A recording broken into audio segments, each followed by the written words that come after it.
نحمدہ ونصلی ونسلم علی رسولہ الکریم اما بعد اعوذ باللہ من الشیطان الرجیم بسم اللہ الرحمن الرحیم یا ایہا الناس اعبدوا ربکم الذی خلقکم والذین من قبلکم لعلکم تتقون صدق اللہ العظیم وصدق رسولہ النبی الکریم الامین ان اللہ وملائکتہ یصلون علی النبی یا ایہا الذین آمنوا صلوا علیہ وسلموا تسلیما الصلاۃ والسلام علیک یا سیدی یا رسول اللہ وعلی آلک واصحابک یا سیدی یا حبیب اللہ الصلاۃ والسلام علیک یا سیدی یا نبی اللہ وعلی آلک واصحابک یا سیدی یا رحمۃ للعالمین۔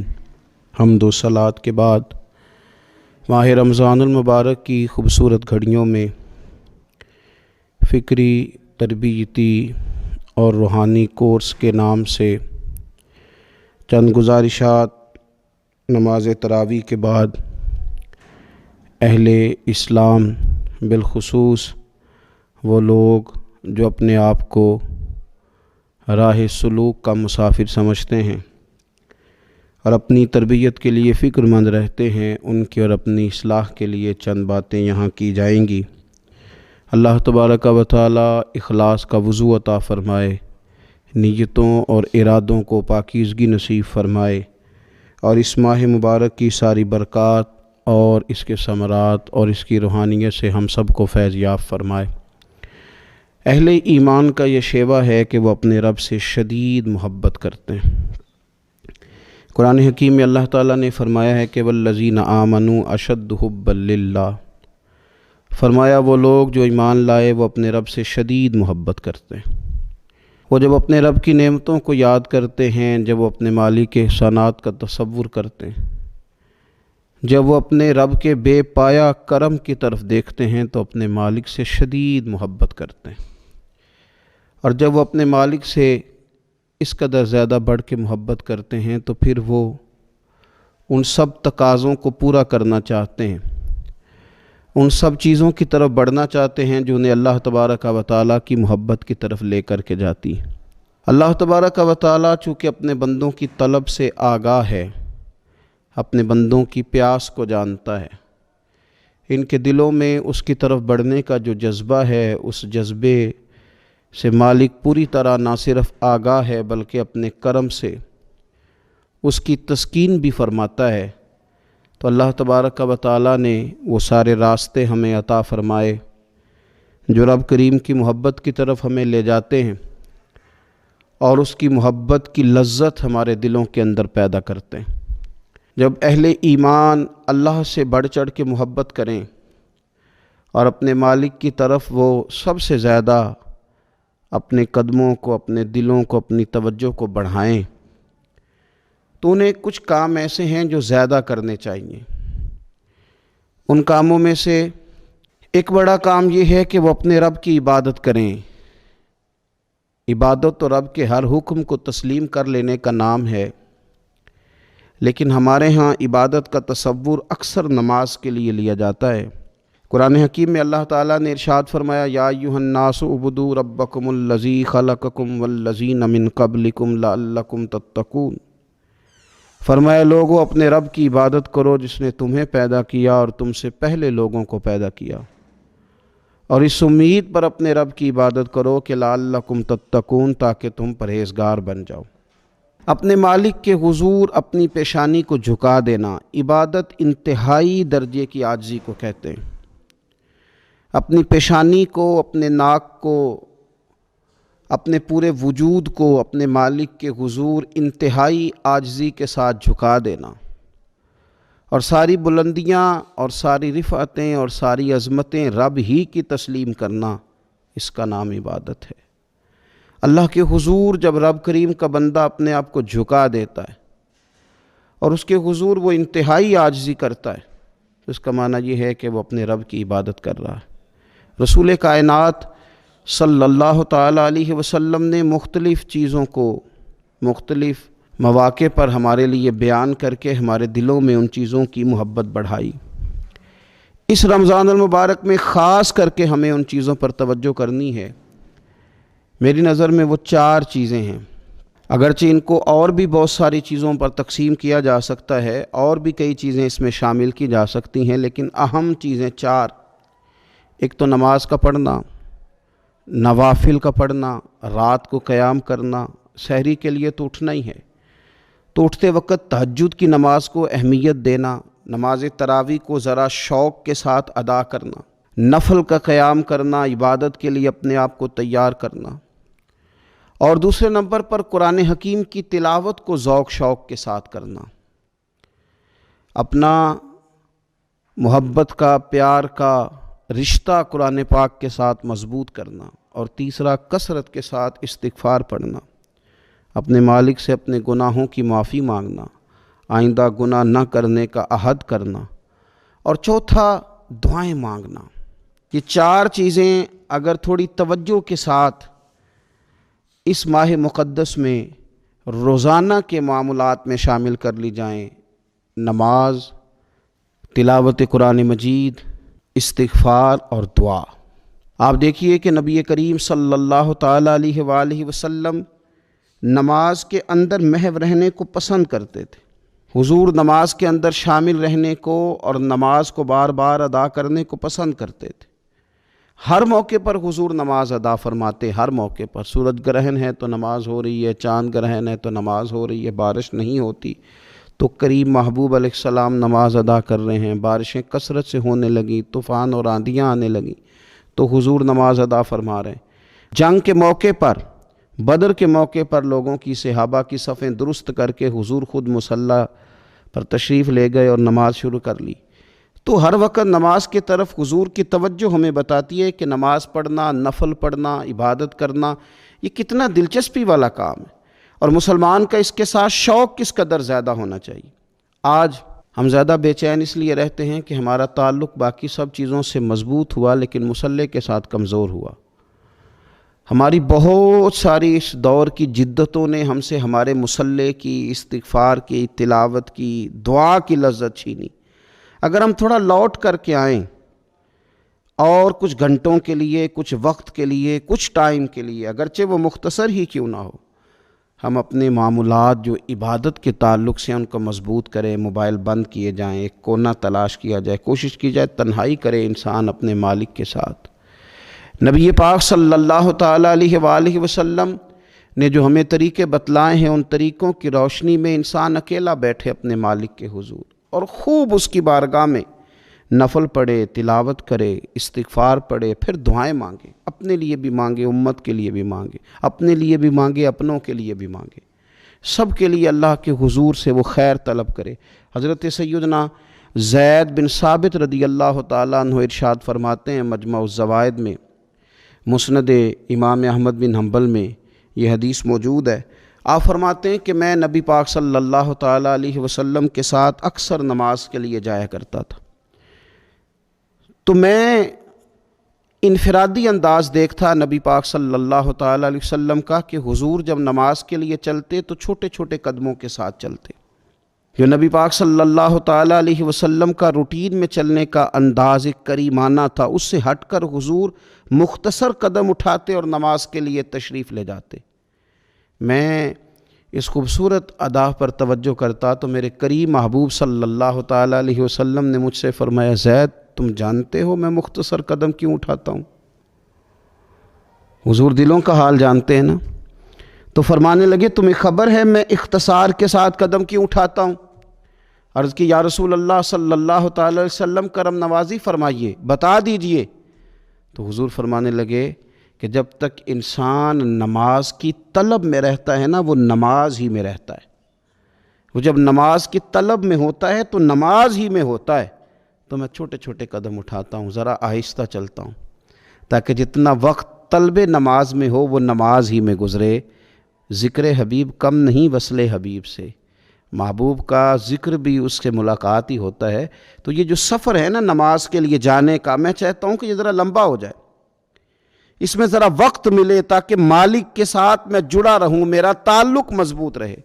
تو سرور کائنات صلی اللہ تعالیٰ علیہ وسلم کی جو خاص دلچسپی ہے نماز کے ساتھ، نفل کے ساتھ، عبادت کے ساتھ، حضور صلی اللہ علیہ وسلم نے ارشاد فرمایا، مسلم شریف میں حدیث موجود ہے، فرمایا اللہ تعالیٰ کے بندہ سب سے زیادہ قریب پتہ کب ہوتا ہے؟ پہلے تو ذرا ان لفظوں کا حسنی ملاحظہ کریں کہ بندہ اور رب کے قریب، بندہ اور اپنے مالک کے قریب۔ وہ بندہ کتنی شان والا ہے، اس کا مقدر آج کتنے عروج پہ ہے جو اپنے رب کے قریب ہو گیا۔ حضور فرمانے لگے، غلاموں سنو، بندہ اپنے رب کے سب سے زیادہ قریب سجدے کی حالت میں ہوتا ہے، لہذا فرمایا سجدوں میں کثرت سے دعا کیا کرو، گویا اس سے مانگ لیا کرو سجدوں میں، اب تمہارا قرب ہے، اب تم جب کشکول طلب دراز کرو گے تو وہ تمہیں عطا کرے گا۔ جب تم نے اپنا سر سجدوں میں رکھا ہو تو پھر اپنی آرزویں لے آؤ ساری، اب رب تمہارے کشکول بھرے گا، تمہیں خیرات ملے گی، تمہاری طلب سے بڑھ کر تمہیں عطا کیا جائے گا۔ تو عبادت کے ساتھ جب آپ کا تعلق ہوتا ہے تو آپ قرب الہی میں ہوتے ہیں، اللہ کے قریب چلے جاتے ہیں۔ شرط یہ ہے کہ تھوڑی دیر بھول جائیں موبائل کو، تھوڑی دیر چھوڑ دیں دنیا داری کے خیالات، تھوڑی دیر وہ ایک دن چھوڑ کے سارا کچھ بھی تو جانا ہے نا اللہ کے حضور۔ تو آج بھی اگر کچھ وقت کے لیے ترک کیا جائے، اسلام میں رہبانیت نہیں، لیکن حضور تہجد کی نماز پڑھتے تھے، حضور اعتکاف کرتے تھے، غار حرا میں وقت گزارا نبی پاک علیہ السلام۔ کچھ وقت تو ایسا ہو جو انسان اپنے رب کے ساتھ گزارے، اللہ کے ساتھ اپنے تعلق کو وہ مضبوط کرے۔ دیکھیے حضرت سیدنا یوسف بن عبداللہ بن سلام رضی اللہ تعالیٰ عنہ، یہ حضرت عبداللہ بن سلام رضی اللہ تعالیٰ عنہ معروف صحابی رسول صلی اللہ تعالیٰ علیہ وسلم کے صاحبزادے ہیں۔ یہ حضرت ابو درداء رضی اللہ تعالیٰ عنہ سے ملنے کے لیے تشریف لے گئے۔ فرماتے ہیں کہ جب میں ان سے ملنے کے لیے گیا تو وہ شدید علیل تھے، حضرت سیدنا ابو درداء رضی اللہ تعالیٰ عنہ بڑے جلیل القدر صحابی ہیں اور بڑے صاحب الرائے آدمی ہیں۔ حضرت عمر فاروق رضی اللہ تعالیٰ عنہ اکثر ان سے مشورہ لیا کرتے تھے۔ فرماتے ہیں میں جب ان سے ملنے کے لیے گیا تو وہ سخت بیمار تھے اور اسی بیماری میں ان کا وصال ہوا۔ میں ان سے ملنے گیا تو مجھ سے کہنے لگے کہ بھتیجے، حضرت عبداللہ ابن سلام کے بیٹے ہیں نا یوسف بن عبداللہ، تو وہ چونکہ ان کا دوستانہ تھا، کہنے لگے بھتیجے تم اس شہر میں کس طرح آئے؟ تو جناب یوسف بن عبداللہ کہتے ہیں میں نے عرض کی کہ آپ کا میرے والد کے ساتھ جو تعلق تھا، جو دوستانہ تھا، اس تعلق نے مجھے مجبور کیا کہ میں آپ کی تیمارداری کروں۔ تو فرماتے ہیں میں تو تیمارداری کرنے گیا تھا، ان کا حال پوچھنا تھا، لیکن یہ لوگ جو حضور کے دین کی تبلیغ کے لیے جذبات رکھتے تھے اور ایک دوسرے کو اللہ کی جانب متوجہ کرنے کا جو جذبہ رکھتے تھے، وہ بڑا انوکھا ہے۔ ایک شخص تیمارداری کرنے گیا ہے تو حضرت سیدنا ابو درداء رضی اللہ تعالیٰ عنہ فرمانے لگے بھتیجے میں اس وقت اس کیفیت میں ہوں کہ جھوٹ بولنا بہت برا ہے، یعنی جھوٹ بول ہی نہیں سکتا کہ اس بیماری میں ہوں کہ جس میں مجھے لگتا ہے کہ میں دنیا سے چلا جاؤں گا۔ فرمانے لگے اللہ کی قسم میں نے خود رسول پاک صلی اللہ علیہ وسلم سے سنا ہے کہ جو شخص اچھے طریقے سے وضو کرے، وہ تیمارداری کرنے آئے اور یہ ان کو نماز کی طرف، عبادت کی طرف مائل کر رہے ہیں۔ فرماتے میں نے خود حضور صلی اللہ علیہ وسلم سے سنا ہے کہ جو شخص اچھے طریقے سے وضو کرے، پھر 2 رکعتیں نماز پڑھ لے یا 4 رکعتیں نماز پڑھ لے، اخلاص کے ساتھ پڑھے، اچھا وضو کرے، 2 رکعتیں پڑھ لے یا 4 پڑھ لے، یعنی 2 نفل ادا کرے یا 4 کر لے، اور پھر وہ خلوص کے ساتھ اپنے رب سے مغفرت طلب کرے تو اللہ اس بندے کی بخشش فرما دے گا۔ یہ میں نے سنا ہے حضور سے، یہ میں نے خود سنا ہے۔ مرض وصال میں سیدنا ابو درداء رضی اللہ تعالیٰ عنہ اس کو بیان کرتے ہیں۔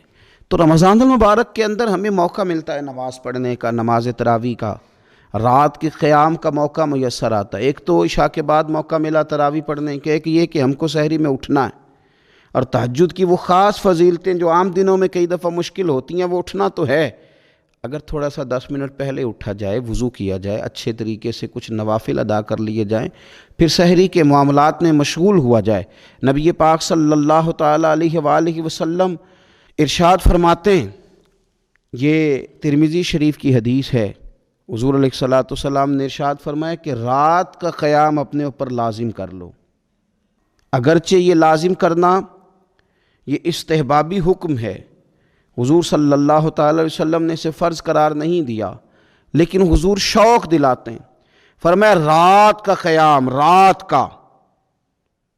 کا قیام، ساون کی کالی راتوں میں جب بوندا باندی ہوتی ہے، وہ راتوں کو اٹھ اٹھ روتے ہیں جب خلقت ساری سوتی ہے۔ اور حضرت میاں صاحب رحمۃ اللہ علیہ نے فرمایا تھا کہ رات پوے تے بے دردانو نیند پیاری آوے، تے درد مندانو یاد سجن دی ستیاں وی آن جگاوے۔ فرمایا رات کا قیام، حضور سید عالم صلی اللہ تعالی علیہ وسلم فرماتے ہیں رات کا قیام اپنے اوپر لازم کر لو، اس لیے کہ یہ رات کا قیام تم سے پہلے نیک لوگوں کا طریقہ ہے، اور یہ تمہارے لیے قرب خداوندی کا باعث ہے، یہ تمہیں اللہ کے قریب کر دے گا۔ اور حضور صلی اللہ تعالی علیہ وسلم فرمانے لگے یہ رات کا قیام تمہاری برائیوں کو مٹا دے گا اور یہ تمہیں گناہوں سے روک لے گا، گویا رب کریم تمہیں معافی عطا فرمائے گا، یہ تمہارے لیے بخشش کا ذریعہ بن جائے گا۔ یہ برائیوں کو مٹانے والا ہے رات کا قیام، یہ گناہوں سے روکنے والا ہے رات کا قیام۔ تو نماز کی طرف خاص توجہ کریں۔ اسی طرح کا معاملہ تھوڑا سا ہمیں ذوق کے ساتھ قرآن پاک کی تلاوت کے ساتھ اپنے آپ کو وابستہ کرنا چاہیے۔ بہقی شریف میں حدیث ہے، نبی پاک صلی اللہ تعالی علیہ وسلم نے فرمایا میری امت کی سب سے افضل عبادت تلاوت قرآن ہے، سب سے افضل عبادت تلاوت قرآن ہے۔ اور حضور صلی اللہ تعالی علیہ وسلم فرماتے ہیں قیامت کے دن قرآن پڑھنے والے سے کہا جائے گا تو پڑھ، تو جتنی آیتیں پڑھتا جائے گا رب تیرے اتنے درجے بلند کرتا جائے گا۔ تلاوت قرآن کے ساتھ خاص ذوق، رمضان شریف کے اندر گھروں کے اندر اگر قرآن پاک کی تلاوت کی جائے، ہم دیکھتے تھے جب دیہاتوں میں ہوتے تھے تو گھر کے اندر بڑا ذوق ہوتا تھا قرآن پاک کی تلاوت کا، بہن بھائی ایک دوسرے سے پوچھتے تھے تیرا کون سا سپارہ ہے، تو وہ کہتے تھے میں کیوں بتاؤں، تو بتا تیرا کون سا ہے۔ کیوں؟ اس لیے کہ ایک شوق ہوتا تھا کہ ایک دوسرے سے آگے بڑھنا۔ تو نبی پاک صلی اللہ تعالی علیہ وسلم نے فرمایا دنیا میں قرآن مجید پڑھتا تھا، اس سے قیامت کے دن بھی کہا جائے گا کہ اب تو پڑھنا، تو وہ جتنی آیات پڑھے گا رب اس کے اتنے درجے بلند کرے گا۔ تو رمضان شریف کے اندر خاص ذوق قرآن مجید کی تلاوت کا۔ پھر اسی طرح کا معاملہ استغفار کے ساتھ، نفل پڑھے جائیں، تلاوت کی جائے، اور پھر استغفار کثرت سے پڑھا جائے، استغفار کثرت سے پڑھا جائے۔ نبی پاک صلی اللہ تعالی علیہ وسلم کا نا محبوب وظیفہ استغفار پڑھنا، اللہ کے حضور توجہ کرنا، توبہ کرنا۔ حضور تو معصوم ہے،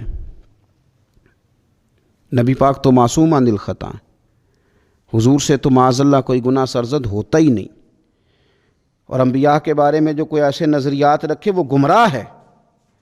لیکن حضور صلی اللہ تعالی علیہ وسلم نے فرمایا لوگو، یہ بخاری مسلم میں حدیث ہے، فرمایا لوگو اللہ تبارک و تعالیٰ کی بارگاہ میں توبہ کرو، بخشش طلب کرو۔ حضور فرماتے ہیں میں دن میں 100 مرتبہ اپنے رب کی بارگاہ میں توبہ کرتا ہوں۔ حضور تو معصوم ہے۔ یہ توبہ کس لیے ہے؟ یہ تعلیم امت کے لیے، یہ ہمیں سمجھانے کے لیے، یہ ہماری توجہ دلانے کے لیے، یہ بتانے کے لیے ہے کہ یہ استغفار درجات کو بلند کرتا ہے۔ اللہ کی طرف رجوع کرنے کے لیے کثرت کے ساتھ استغفار کی جائے، اپنے رب سے معافی مانگی جائے۔ ہم انسان ہیں، کچھ غلطیاں نہ چاہتے ہوئے بھی ہو جاتی ہیں، بہت کوشش کے باوجود کچھ چیزوں پر کنٹرول نہیں رکھ پاتے، ہم سے سرزد ہو جاتی ہیں۔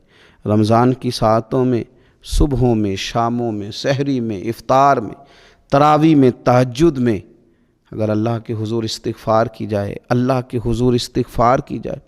مسند امام احمد بن حنبل میں حدیث ہے، حضور صلی اللہ تعالی علیہ وسلم فرماتے ہیں، اور یہ حدیث اتنی زیادہ انسان کو خوشی دیتی ہے اور رب کی رحمت کو بندے کے اتنا قریب کر دیتی ہے، اتنا اللہ کے قریب کر دیتی ہے کہ انسان جھوم اٹھتا ہے۔ کبھی اس حدیث کے جملوں پر غور کریں، نبی پاک صلی اللہ تعالی علیہ وآلہ وسلم کس طرح رب کی رحمت ہمارے سامنے بیان کرتے ہیں، اور جب حضور اپنی زبان نور سے بیان کرتے ہیں پھر تو یوں لگتا ہے کہ روح کی گہرائیوں تک بات چلی گئی۔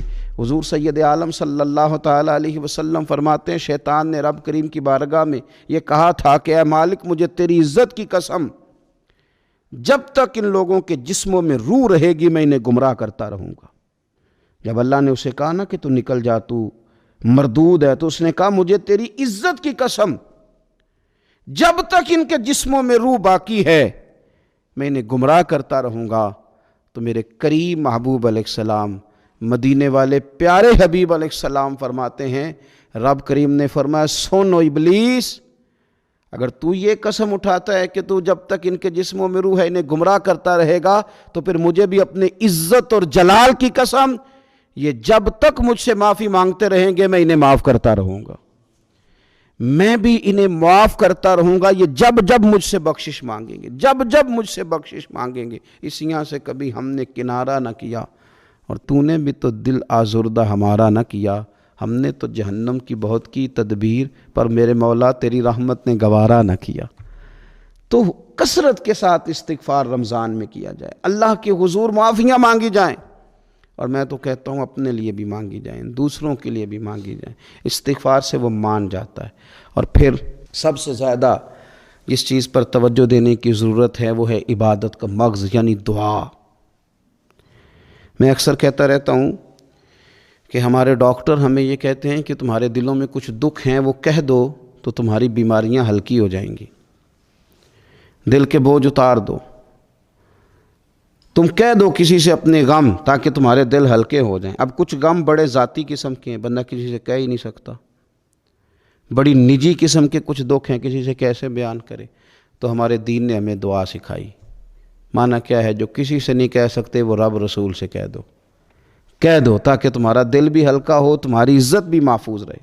اور تم نے کہا بھی اس طبیب کے سامنے جو سب سے بڑھ کر شفا دینے والا ہے، کہا اس مالک کے سامنے جو سب سے زیادہ خزانے بانٹنے والا ہے۔ ترمذی شریف میں حدیث ہے، حضور نے فرمایا دعا عبادت ہے۔ اسی ترمذی میں حدیث ہے، فرمایا دعا عبادت کا مغز ہے۔ اور اسی ترمذی میں حدیث ہے، نبی پاک علیہ السلام نے فرمایا یاد رکھو رب کے نزدیک، اللہ کے نزدیک دعا سے زیادہ عزت والی چیز کوئی نہیں، اس سے بڑی اکرام والی چیز ہی کوئی نہیں اللہ کے حضور۔ تم اپنے رب سے جب مانگتے ہو تو بڑے معزز ہوتے ہو، دنیا داروں کے سامنے ہاتھ پھیلاؤ گے، دکھ سناؤ گے تو عزت میں کمی آئے، لیکن جب تم اللہ سے مانگتے ہو، مالک کے حضور کشکول طلب دراز کرتے ہو، تو اس سے بڑی عزت والی چیز کوئی نہیں۔ پھر ایک دل میں سوال آتا تھا کہ کتنا کو مانگیں، مالک سے کتنا سوال کریں، کس قدر طلب کریں؟ تو بہقی شریف میں حضور نے یہ مسئلہ بھی حل کر دیا۔ اللہ کے پیارے حبیب علیہ السلام نے فرمایا ہر چیز ہی اپنے رب سے مانگ لو، ہر چیز ہی اپنے رب سے طلب کرو، حتیٰ کہ نمک ہی کیوں نہ ہو، وہ بھی مانگنا ہو تو مالک سے ہی مانگو۔ اللہ کے حضور عرض کرو اس کے پیارے محبوب علیہ السلام کے غلاموں، تمہارے ہاتھ وسیلہ جو آ گیا ہے مدینے والے محبوب کا، اس کی بارگاہ سے مانگو، بار بار مانگو، کئی بار مانگو، اور اپنے لیے بھی طلب